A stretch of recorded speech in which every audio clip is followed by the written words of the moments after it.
Sir, my name is Zakary Sury, and this is my MS200 briefing assignment. The mission for this assignment is to compare and contrast the strengths and weaknesses between the American Rifle Squad and the Chinese Rifle Squad while utilizing the enemy analysis framework in my explanation. And at the very end, I will propose how the American Rifle Squad could account for, counter, and defeat the Chinese Rifle Squad. First up, we have the composition section. The Chinese Rifle Squad is made up of 9 personnel, with a squad leader carrying a QBZ, which is the equivalent of the M4. The assistant squad leader, also carrying the equivalent of M4, with manning the QJZ, which is the high-fire machine gun located on top of their CSK vehicle. They have a driver. They have a rifleman with an attached QLG, which is the equivalent of M203 grenade launcher attachment. They have a sniper rifle, or they have a sniper who carries a sniper rifle. They have a grenader who carries a DCJ, which is the equivalent of our javelin. They have the assistant grenader. We have a machine gunner who carries the equivalent of our M249 and an assistant machine gunner, and they also travel with a CSK vehicle. The Chinese Rifle Squad, 11-man personnel when including the striker, as the striker holds the driver and the vehicle commander. The American Rifle Squad is broken up into having a squad leader, broken up into 2 teams, Alpha and Bravo, manned by team leaders. In each of these teams, they have a grenadier who has an M203 or grenade launcher attached to the M4, and automatic rifleman who has an M249, and a rifleman who has an M4.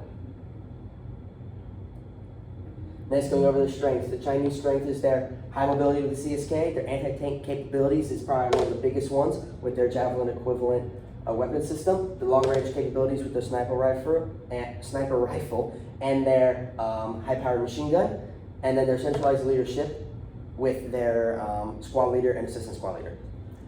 On the U.S. side, experienced leaders is probably the biggest thing between squad leaders, team leaders, and then senior just MOSs and other responsibilities. That's a lot of years of experience under their belt to make capable decisions. Movement capabilities, a lot lighter weapon systems, a lot easier or a lot more able to move through rough terrain. High rates of fire capabilities with 2 M249s, explosive capabilities with the grenade launchers, and striker weapon system for helping with quick and far movement capabilities. Next is disposition. This is how the teams are set up within the squads.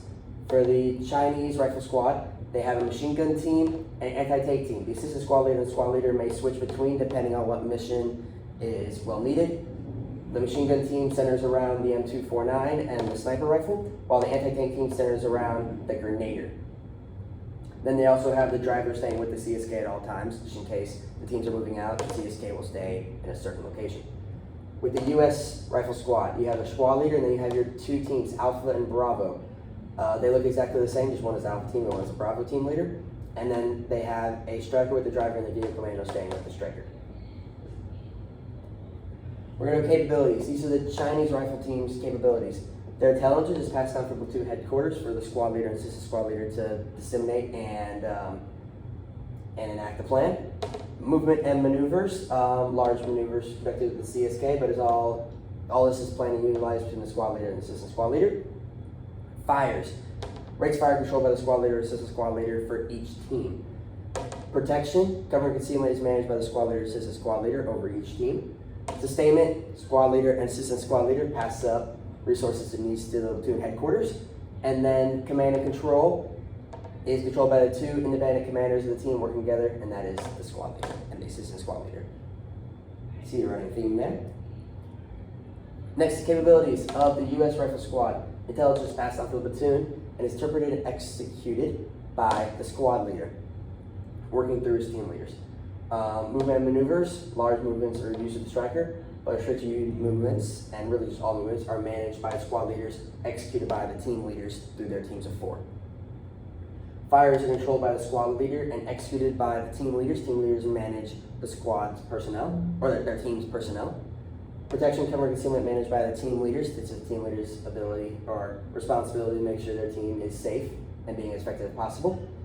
Team leaders pass the sustainment needs of their teams to the squad leader, while the squad leader will pass up sustainment needs to the platoon, which is received and managed. Then cover and concealment, the squad leader command and control. Command and control, the squad leader oversees and controls the squad by working through the team leaders. See another running theme there, the squad leader commanding while the team leaders execute.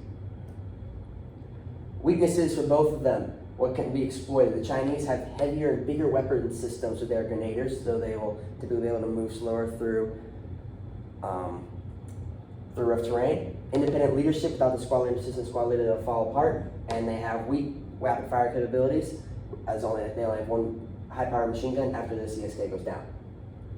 The USA fails to have anti-tank capabilities without a javelin equivalent, or without a jav in the squad. They have weak effective long-range capabilities without the sniper.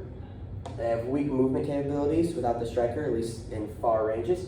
And there's more room for competent leaders, as there's a squad leader and 2 team leaders. And if one of them is lacking, the whole squad will be lacking. Finally, how can the USA win and defeat the Chinese rifle squad? The biggest one is take out their greatest weapon system first. That'd typically be the CSK, the Grenadier, or the equivalent of M249. Control advantage terrain features and maintain good concealment under fire. Of course, if you have an advantageous position, it gives you a lot of advantages. It gives you advantage over the enemy, of course. Cut off the head of the snake. Without the squad leader and assistant squad leader, they will typically fall apart. Destroy the CSK if available. We do have anti-tank capabilities, but possibly have some kind of explosives, or we can just take out the driver. Ambush enemy forces are used as a flank in our attack. And then finally, if we want to adjust the entire makeup of the squad, we can employ a javelin to the American rifle squad. That concludes my presentation.